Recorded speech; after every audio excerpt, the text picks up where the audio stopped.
Scripture reading today is from the Gospel of Luke, chapter 16, verses 1 through 13. And it's the parable of the dishonest manager. Then Jesus said to his disciples, "There was a rich man who had a manager, and charges were brought to him that this man was squandering his money. So he summoned him and said to him, 'What is this that I hear about you? Give me an accounting of your management, because you cannot be my manager any longer.' Then the manager said to himself, 'What will I do now that my master is taking this position away from me? I'm not strong enough to dig, and I'm ashamed to beg. I've decided what to do is that when I am dismissed as manager, people may welcome me into their homes.' So summoning his master's debtors one by one, he asked the first, 'How much do you owe my master?' He answered, 100 jugs of olive oil.' He said to him, 'Take your bill, sit down quickly, and make it 50. Then he asked another, 'And how much do you owe?' And he replied, 100 containers of wheat. He said to him, 'Take your bill and make it 80. And his master commended the dishonest manager because he had acted shrewdly. For the children of this age are more shrewd in dealing with their own generation than are the generation of light. And I tell you, make friends for yourself by means of dishonest wealth, so that when it's gone, they may welcome you into the eternal homes.'" And Jesus went on, "Whoever is faithful in very little is faithful also in much. And whoever is dishonest in very little is dishonest also in much. If then you have not been faithful with the dishonest wealth, who will entrust to you the true riches? And if you've not been faithful with what belongs to another, who will give you what is your own? No slave can serve two masters. For a slave will either hate the one and love the other, or be devoted to the one and despise the other. You cannot serve God and wealth." This is the word of the Lord. Thanks be to God. And now we'll hear from our good friend, Brother Rowdy.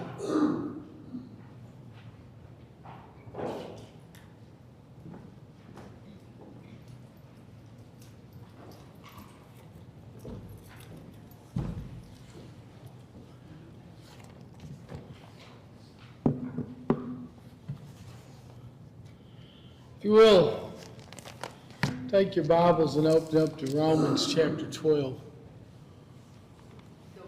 Romans 12.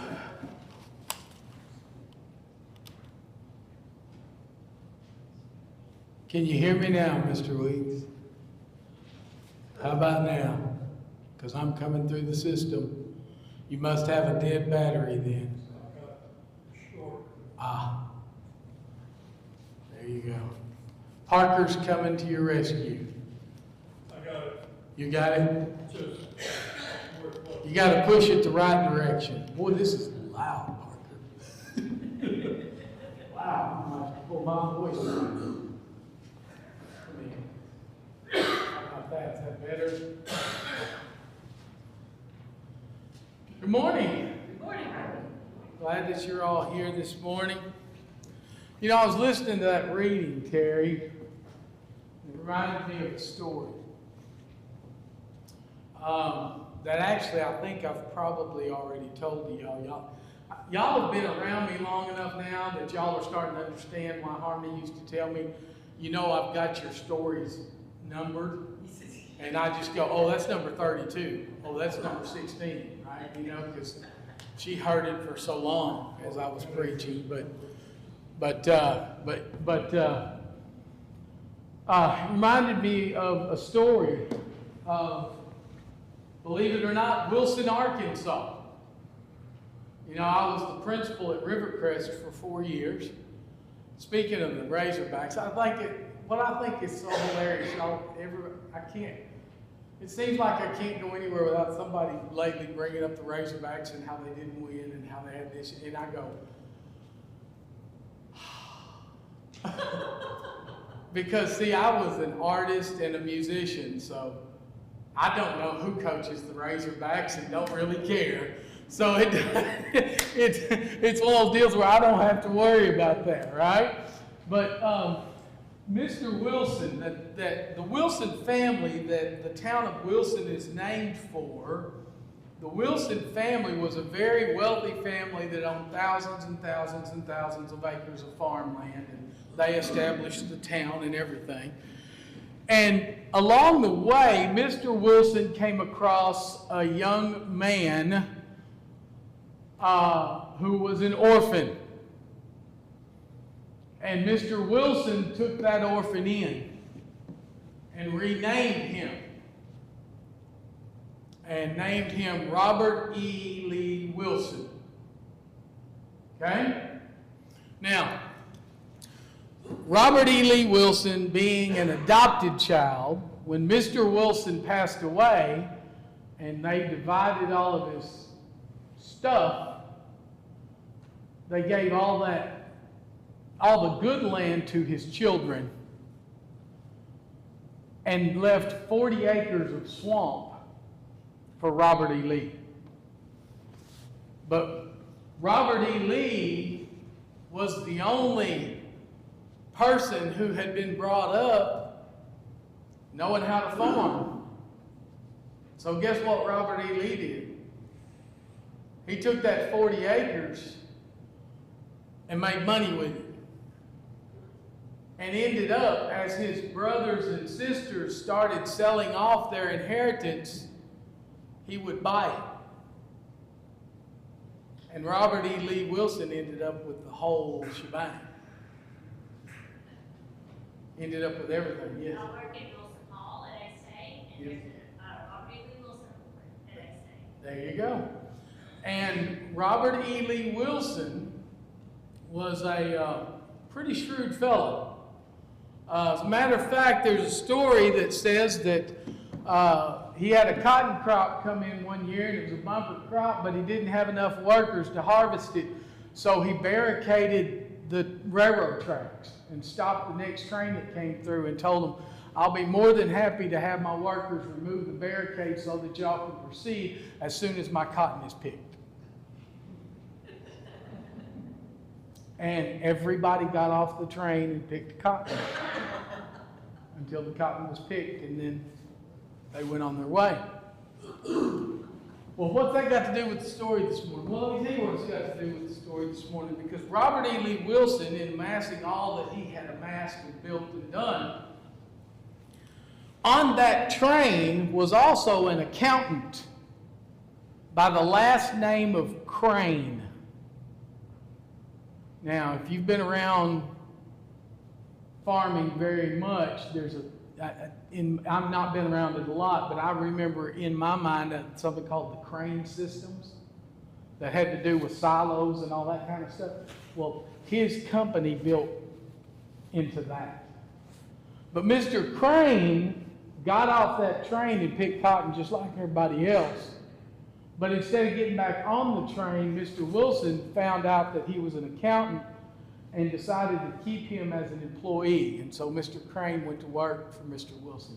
And as Robert E. Lee got older, and he had his children, and his children started looking into affairs and seeing into affairs, they noticed that there was some land over here that was supposed to be Mr. Wilson's, but it was in Mr. Crane's name. And there was some land over here that was supposed to be Mr. Wilson's, but it was in Mr. Crane's name. And there was some equipment over there that was supposed to be in Mr. Wilson's name, but it was in Mr. Crane's name. And so his children went to Robert E. Lee and said, Dad, we've got a problem here, and showed him all the proof of the things. And Robert E. Lee Wilson looked at his children. This is the parable, right? Robert E. Lee Wilson looked at his children and said, that man's made me more money than he could ever steal. Leave him alone and let him have everything his name's on. Right? Sometimes it's better to cut your losses and take what you can get, right? Well, believe it or not, that also ties into the sermon this morning. believe it or not. Right? Because Romans chapter 12, which by the way starts with my favorite verse, we'll get there in a minute, but almost the whole chapter spends its life telling us what it is we're supposed to look like as Christians. And I don't know about you, but all it does for me is remind me of all the mess I don't do. But you see, as I've told y'all before, that's the whole point. We'll never live lives worthy of God. We're fallible. We make mistakes. We fail. As the old saying goes, we deserve nothing more than to die and go to hell. Period. End of the story. But thank God we don't have to, right? Because He sent His Son to die for our sins while we were yet sinners, right? That's the gospel. That's the good news. It's what Terry just read about, right? But I love Romans chapter 12 for one specific reason. And I'm going to even tie this into a song this morning. Because it really ties in as well to what I was just saying a few minutes ago about perception. We opened up the first psalm this morning. And I leaned over to Candy and I went, they're on their own on this one. I don't know that one. And then you started playing it, and Miss Susan started singing it, and I went, wait a second. I know this song, but I don't know this song. I know help of the helpless, oh, abide in me, right? So I didn't think I knew the song, but I did, right? Romans chapter 12 shows me what a Christian ought to strive to be. But I've got to be honest with you. You'll never make it. You know how I know? You ever heard of a guy named Paul? Pretty good fella, isn't he? You'd think he wrote 3/4 of the New Testament. But what did Paul say? Paul said the things that I would do, those are the things that I don't do. And the things that I shouldn't do, those are the things that I do. See, Paul had it figured out pretty quick. I'm just messed up. Y'all remember that? So see, story number 16, brain damage, right? Remember that? Brain damage? Bill Cosby? Don't touch it, it's hot! How many of y'all touched it? Brain damage. That's us. That's what we do. God said, don't eat it. You got the whole dadgum forest all as far as you can see. You can have anything you want, but don't eat that. And where'd they go?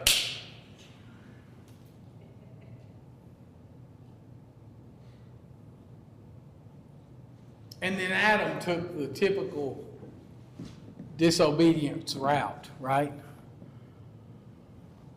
Which is, wasn't me. It's the teacher's fault. You gave her to me. The woman that you gave me. See, he pointed. See?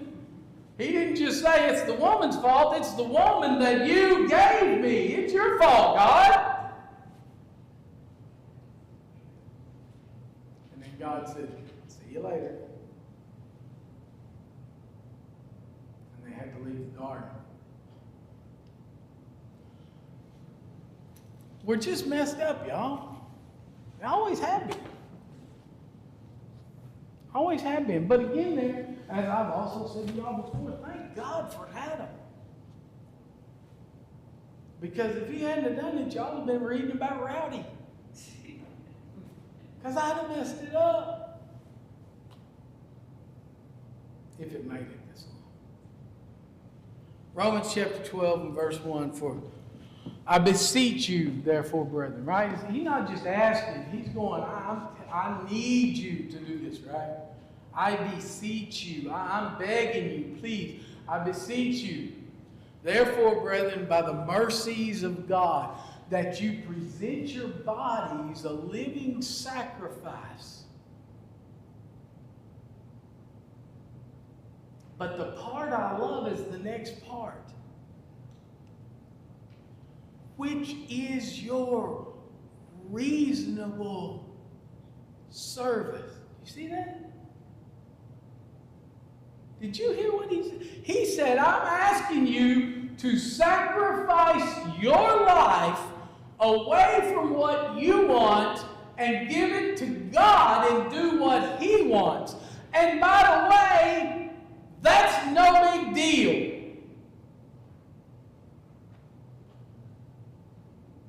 What? And here's where I always reference back to songs, right?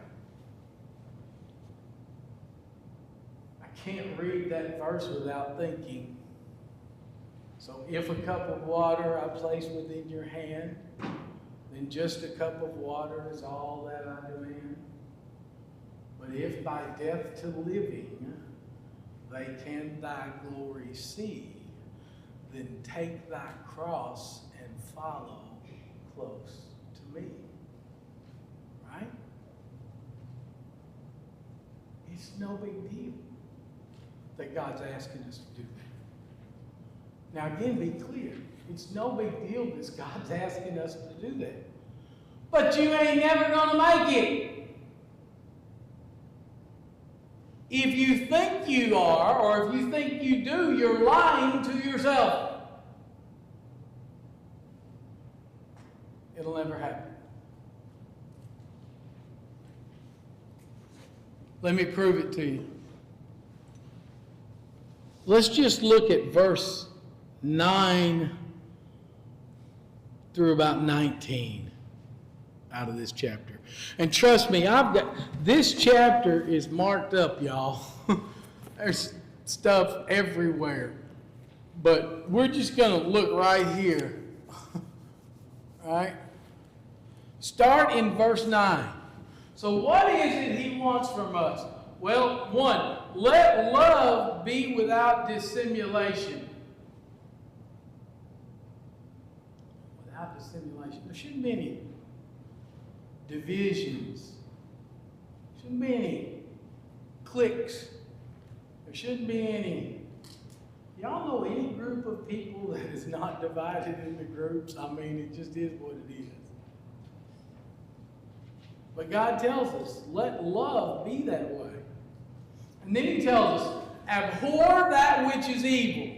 Hate it. You hear me? Hate it. Abhor it.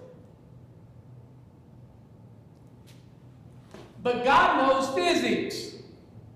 Did you know that? You take a glass of water, full to the rim, got surface tension and everything. It's bowed up, right? It's full. You pour half of it out. What's in the empty half? Nothing? No. What's in the empty half? Air.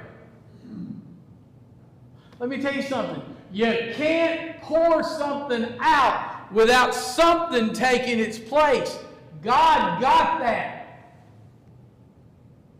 He said, abhor that which is evil and cleave to that which is good. He knew that if you don't put something else back in its place when you take that evil out, guess what? It's coming right back in.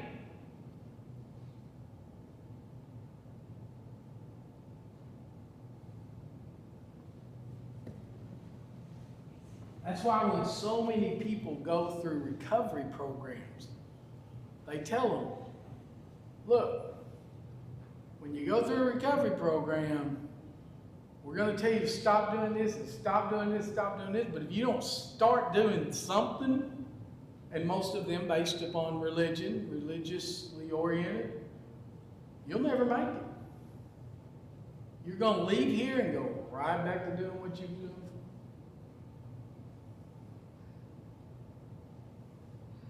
Be kindly affectioned one to another with brotherly love. I love that part. Wait now, he just said be kindly affectioned to one another, right? But then he got specific. He said how he wanted us to be affectionate toward each other. He said with brotherly love. Why did he say that? Why brotherly love? I can tell you. You know how I can tell you? Because I had 4 brothers. I can tell you why he said brotherly love. Most people get it in this statement. You choose your friends, but you don't choose your... There you go. See, God didn't just say just love him. He said, love everybody. Be kindly affectionate toward one another. Love everybody how? With brotherly love. See, because brothers don't have a choice. Because you're stuck.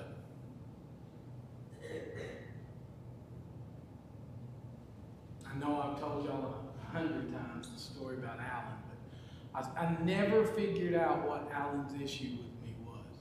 But it seemed like about every second or third time we'd get together for a family meal, he was mad at me about something. And I never figured out what it was. But it got bad enough one time that we were at Thanksgiving and he wouldn't even pass the rolls. And I mean, I asked for the rolls like 3 times. And finally, Mom stopped and put her fork down and said, "Out! Pass him the rolls."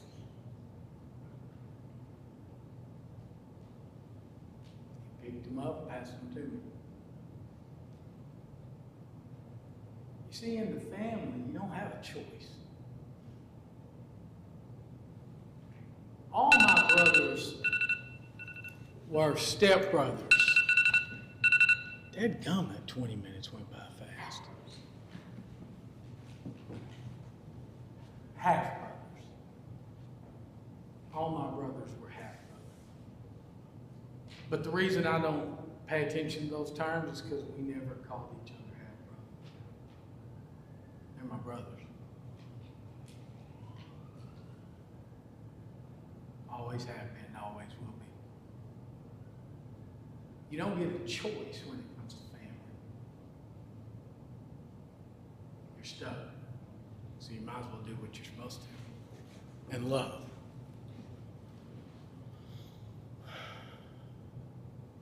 He says, really, actually, what I really want you to do is prefer one another, right? That's really what I want you to do.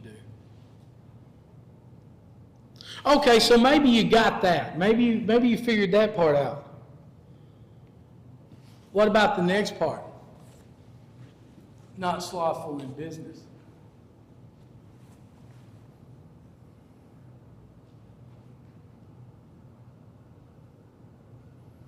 You ever said, I just don't feel like it today? We all have, haven't we? Do you know what God's answer would be? It don't matter whether you feel like it or not. Get up and go to work. To the extent that we have the book of Philemon, don't we? Who was Philemon? He was a slave who heard about the gospel and was converted. And then was told what? You got to go back to your master because you cheated him when you left. You owed him a debt, and you have to go back and repay that debt. You have to go back into slavery.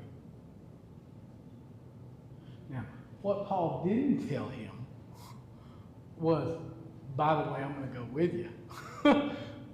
And what Paul didn't tell him was, and when I get there, I'm going to go up to Onesimus, your owner, and I'm going to say, oh, by the way, he came back because he owes you a debt. Oh, by the way, Onesimus, do you remember when I did this for you, and that for you, and this for you, and that for you, and this for you, and that for you, and this?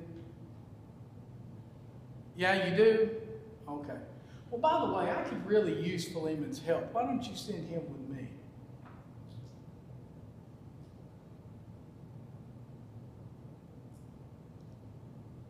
But he still told him, you got to go back. Can you imagine being a slave and being told, you got to go back?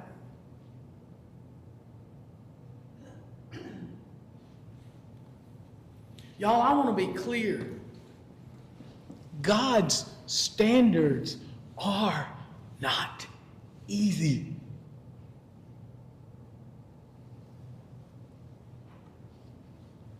But the easy part is, this life is short. You don't believe me? Live a few more years, because I'm telling you right now, it seems to me like every year it gets shorter.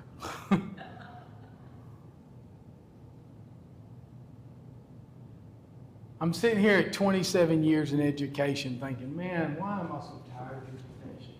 Why am I so tired of education? I've been doing it for so long and I loved it. Why am I so tired of it? And then it hit me one day. Yes, this is only your 27th year of education.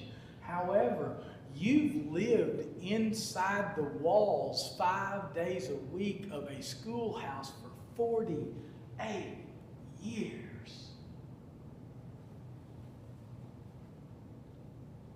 Y'all, that's a long time.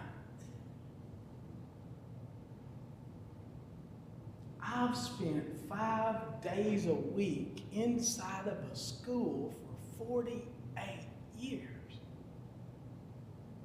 That's why so many educators end up finding a job with the state, or finding a job with the co-op, or finding a, you know what I'm saying? Because they get tired of the school.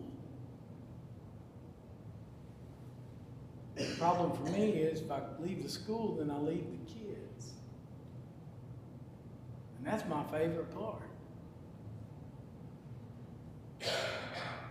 The adults, I can live with that. But the kids are awesome. For the most part. Not slothful in business, fervent in spirit. Oh, serving the Lord. Rejoicing in hope. Do you know why we rejoice in hope? Because we can't rejoice in reality. Right?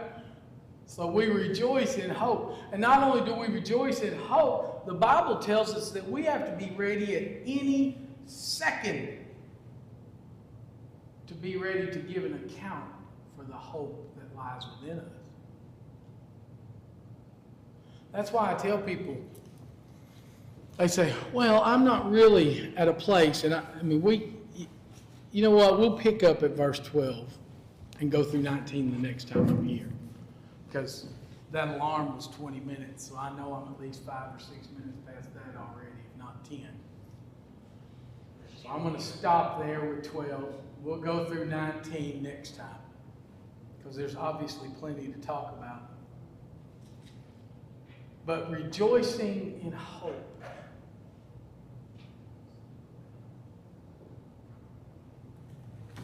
Why is it hope? It's hope because this life will never be what we want it to be. One of my favorite movies guy goes to the crossroads and makes a deal with the devil. Be a great blues harmonica player. And then he's 80-something years old, and he finds his way back to the crossroads. The devil shows up and he says, "What are you doing here?" The old man says, "I'm here because you messed up. I didn't get what I asked for." And the devil looks at him and makes a hugely profound statement. He says, "Ain't nothing ever as good as we think it ought to be. You got what you asked for. So why would I tear up our contract?" And that's the truth. Nothing's ever as good as we think it should be, as we want it to be. But I tell you what is the other side. I've told y'all before, one of my favorite preachers that I listen to preaches at Hillcrest Church of Christ compared with Gary Cremines. Gary Cremines, so many people argue and fight over Revelation. Gary Cremines says, I tell people, okay, here's the end all of Revelation. God wins. That's all I need to know. Because it tells me which side to be on. Right? So whether that is historical or whether that's future, doesn't really matter. The point is, God wins. And we know which side we need to be on. So we'll pick up with verse 12 next time. Father, thank you for the day. Thank you for the chance to gather together here today and spend time with each other. Thank you for this group of people who gather here in this place and continue to gather and continue to be a part of each other's lives and continue to strive to do that. Help us all, Father, to never be held back because of our inability to complete what we want to complete. But help us to wake up every morning with renewed excitement about facing the world to go out and try. Because that's all that really matters. Is that we get up and we go try again. Because it doesn't really matter how many times we fall off the horse or whatever. It's how many times we get back on. So we ask you, Father, guide us all as we go out into the world and help us to take that message to the world. To help them understand, I know your life's not where you want it to be, and I know it's not what you think it should be. The bottom line is, if you get on the right side, the afterlife can be everything you ever wanted for. Just by being that sacrifice, which is your reasonable service. And most of all, Father,